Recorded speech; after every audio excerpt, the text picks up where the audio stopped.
return to me. The memory of how अच्छे घर का लड़का है बस थक थक लाता है तेरे अंजू जरा अच्छे घर का लड़का है बस थक थक लाता है। जैसा कि आप लोगों ने अभी एक वीडियो देखा है, उसमें भी हकलाने को लेकर के डाला गया है। हकलाहट, गदगद वह रोग है जहां वाणी को वहन करने वाली नसों में रुकावट उत्पन्न हो जाती है, तो जीभ की सामान्य क्रिया में रुकावट आ जाती है। रुकावट के कारण जीभ मुख के उन अंगों को ठीक से स्पर्श नहीं कर पाती जिनका अक्षर या शब्दों के उच्चारण करते समय जीभ का मुख के भीतर उचित स्थानों का स्पर्श करना जरूरी होता है। दोष के कारण बोलते समय बीच बीच में रुकावट आ जाती है अथवा व्यक्ति मिनमिना कर बोलता है, इसी को हकलाहट कहते हैं। शब्दों के उच्चारण में यद्यपि जीभ का प्रमुख स्थान होता है, फिर भी मुख के प्रमुख अंगों दोनों होंठ, मसूड़े, दांत और कौवा यानी स्वर यंत्र का सहयोग भी जरूरी होता है। इन अंगों में भी अगर किसी प्रकार की विकृति उत्पन्न होती है तो भी हकलाहट हो सकती है। इसके साथ गला विकार, स्वर यंत्र के अवरुद्ध होने पर भी बोलते समय हकलाहट होती है। परंतु इन अंगों की विकृतियों के दूर होने पर हकलाहट दूर हो जाती है। छोटे बच्चे जब बोलना सीखते हैं, उस समय अगर वाणी को वहन करने वाली नसों में विकार आ जाए तो ध्यान न देने पर हकला रोग प्रायः सदा के लिए अथवा काफ़ी समय के लिए भी हो जाता है।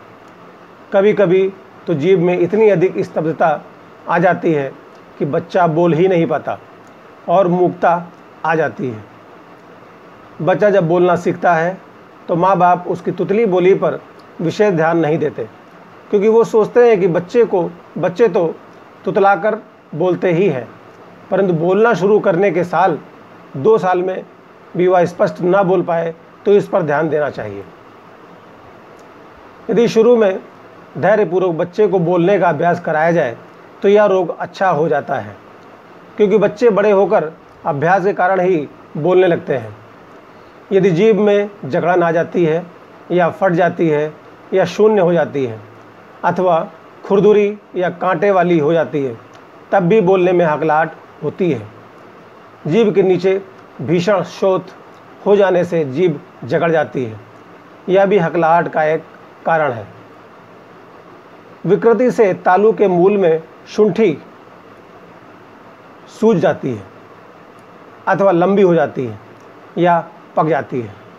इससे कभी कभी तालू में छेद हो जाता है, जिसे रोगी हकलाकर या मिनमिना कर बोलता है। गले में भी किसी प्रकार का विकार हो जाने से कंठ रुकता है और आवाज़ साफ नहीं निकलती है। गरुड़ पुराण में हकलाने का सबसे बड़ा कारण झूठ बोलना दिया है। जो व्यक्ति झूठी गवाही देता है, झूठ बोलकर दूसरों को ठगता है अथवा झूठ के सहारे ही अपना कारोबार करता है, वह अगले जन्म में हकलाने वाला होकर पैदा होता है। गदगदो नृतवादी शैत्य श्रोता बधिरो भवेत, कूट साक्षी भवेन मूकः, काढ़ श्यात पंक्ति भेदकः। अर्थात असत्य बोलने वाला गदगद, झूठ सुनने वाला बधिर होता है, झूठी गवाही देने वाला गूंगा और पंक्ति भेदन करने वाला काना होता है। अर्थात हकला रोग प्रारब्ध से भी होता है। आइए अब इसके लक्षण देखते हैं।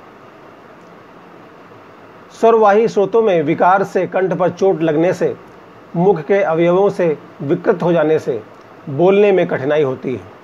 रोगी रुक रुक कर या हकलाकर बोलता है, कभी स्पष्ट और धीरे बोलता है, कभी मिनमिनाकर, कभी गले के भीतर ही बोलता है। वह क्या बोलता है सुनने वाले की समझ में नहीं आता। वह शीघ्र नहीं बोल पाता और उसका कंठ लिपा सा रहता है। हकला वह है जो ठीक ठीक नहीं बोल पाता, जिसे गदगद भी कहते हैं। मूक वह है जो बोल ही नहीं सकता। एक ही रोग के ये भेद हैं जो दोषों की न्यूनताधिकता से अथवा प्रारब्ध से होते हैं। जैसा कि कहा गया है, जिह्वा स्तब्धता हकलाने का प्रमुख कारण है, क्योंकि इसमें वह उचित रूप से हिल डुल नहीं सकती और उक्त रोगों में वाग्वाहिनी धमनियाँ दूषित हो जाती हैं, जिसके कारण वाणी अथवा शब्द ठीक ठीक नहीं निकलता। इस संबंध में होम्योपैथी की कुछ महत्वपूर्ण औषधियाँ हैं।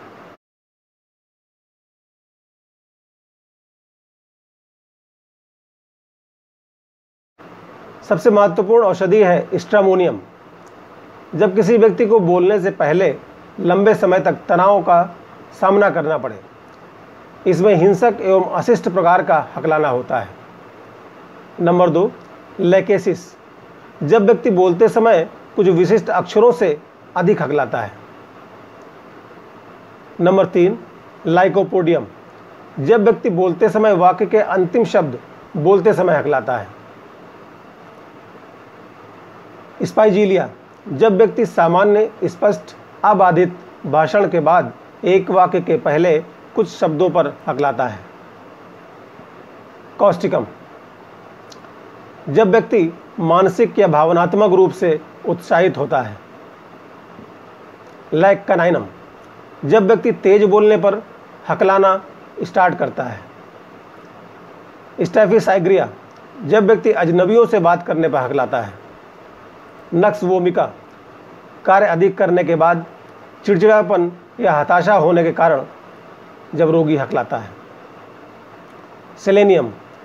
जहाँ व्यक्ति बात करने पर गलती करता है, गलत शब्दांश कहता है और कुछ शब्दों को स्पष्ट नहीं कर सकता है। एकोनाइट। जब व्यक्ति डर से अवाक रह जाता है, उसके शब्द ही नहीं निकलते। खुराक। इन औषधियों की शक्ति एवं खुराक रोगी के उम्र, लिंग एवं संवेदनशीलता के अनुरूप होना चाहिए। महत्वपूर्ण होगा कि होम्योपैथिक दवाओं का इस्तेमाल करने से पहले उचित होगा कि किसी योग्य होम्योपैथिक चिकित्सक की सलाह अवश्य लें, क्योंकि होम्योपैथिक दवाएं प्रत्येक व्यक्ति के लिए उनकी उम्र, लिंग, संवेदनशीलता एवं उनके प्रतिरक्षा तंत्र के आधार पर भिन्न हो सकती है। इसके अलावा मरीज की अवस्था में भिन्नता हो सकती है, जैसे एलर्जी, गर्भावस्था, डायबिटीज़, हृदय रोग, ब्लड प्रेशर, सर्जरी, थायराइड आदि बहुत सारी ऐसी परिस्थितियां हैं जिनके अनुसार औषधियों में या उनकी शक्ति में या उनकी खुराक में परिवर्तन हो सकता है। अतः हमेशा अपने चिकित्सक के परामर्श के अनुसार ही औषधियों का सेवन करें। धन्यवाद।